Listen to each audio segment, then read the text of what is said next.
சரண் Krishna YouTube சேனலுக்கு உங்களை அன்புடன் வரவேற்கின்றேன்.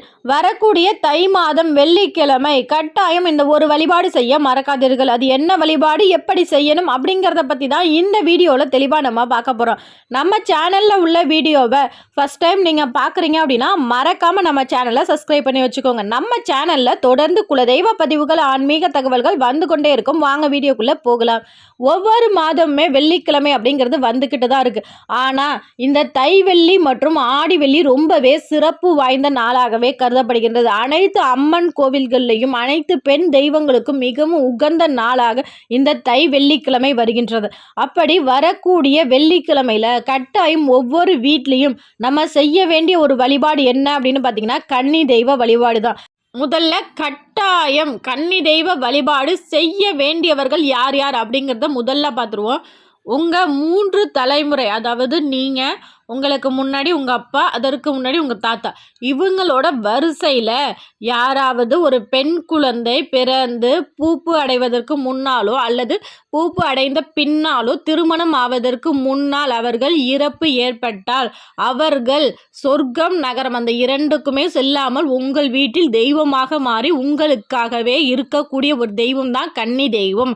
அந்த தெய்வத்தை நீங்கள் கையெடுக்க கண்டிப்பாக உங்கள் குடும்பம் மேன்மை அடையும்.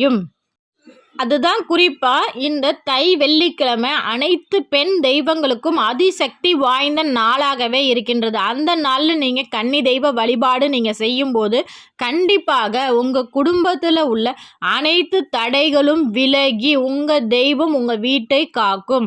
அது எப்படிங்க செய்கிறது கன்னி தெய்வ வழிபாடு அப்படின்னு கேட்டிங்கன்னா, அவங்க எந்த வருஷத்தில் இறந்தாங்க அப்படிங்கிறது தெரியும். இல்லை ஒரு 10 வருஷத்துக்கு முன்னாடி இறந்துட்டாங்க, 20 வருஷத்துக்கு முன்னாடினா அப்போ இப்போ இருக்கிறவங்க ஒரு பெண்ணாக தான் இருப்பாங்க. ஸோ அவங்களுக்கு ஒரு புடவை வாங்கி வச்சு, பெண்களுக்கு ரொம்பவே பிடித்த மருதாணி, பூவு, வளையல் எல்லாமே, நெகபாலிசு, ஒரு பெண்ணுக்கு என்னென்ன பிடிக்குமோ அத்தனை பொருட்களையும் வாங்கி வச்சு, இனிப்பு வகைகள் உங்களால் என்ன பலகாரம் செய்ய முடிகின்றதோ, அவங்க சின்ன வயசில் இதெல்லாம் விரும்பி சாப்பிடுவாங்க அப்படின்னா இதில் அசைவம் செய்வதை தவிர்த்து கொள்ளுவது நல்லது.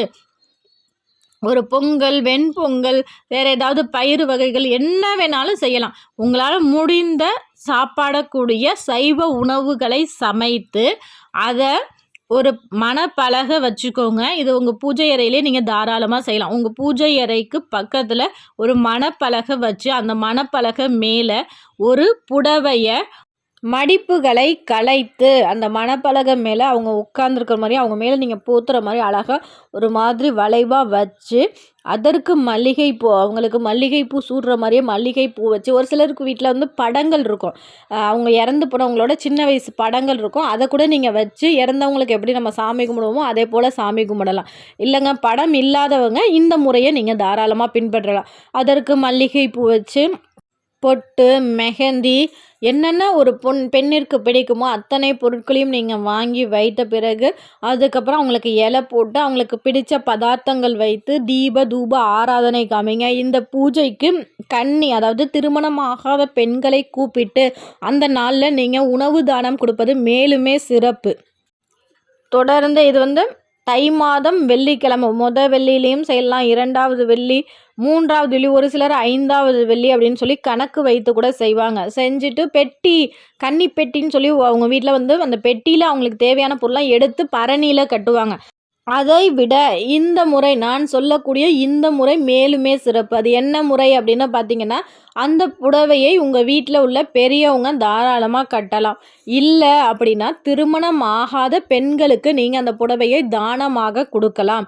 ஒரு சில வீடுகளில் இது பழக்கமாகவே வச்சுருப்பாங்க. கன்னி தெய்வ வழிபாடு செஞ்சு யாருக்கு திருமணம் ஆகாதவங்களுக்கு அந்த புடவை கொடுக்குறாங்களோ அது வருஷம் திரும்புறதுக்குள்ளே அவங்களுக்கு சீக்கிரமாகவே கல்யாணம் நடக்கும் அப்படிங்கிற ஒரு ஐதீகம் கூட நம்ம மக்களிடையே இருக்க தான் செய்கின்றது.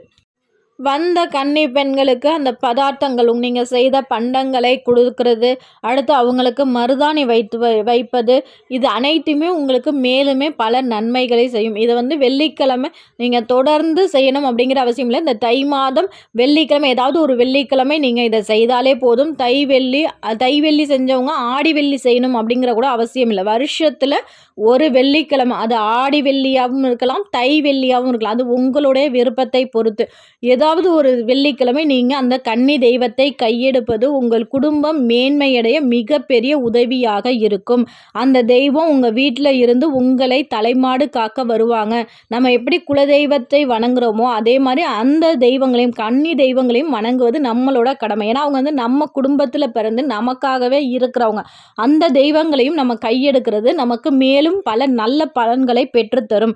கண்டிப்பாக இது போன்ற வழிபாடு நீங்களும் செய்கிறீங்க, உங்கள் வீட்டில் என்னென்ன வழிபாடு செய்கிறீங்க கன்னி தெய்வ வழிபாடு அப்படிங்கிறத மறக்காமல் எங்களோட கமெண்ட் செக்ஷனில் ஷேர் பண்ணிக்கோங்க. இந்த வீடியோ உங்களுக்கு பயனுள்ளதாக இருக்கும் என்ற நம்பிக்கையில் மற்றொரு வீடியோவில் சந்திக்கிறேன். இந்த வீடியோ உங்களுக்கு பிடிச்சிருந்தா லைக் பண்ணுங்கள், ஷேர் பண்ணுங்கள், மறக்காமல் சப்ஸ்கிரைப் பண்ணுங்கள். சரண் கிருஷ்ணா யூடியூப் சேனல். நன்றி, வணக்கம்.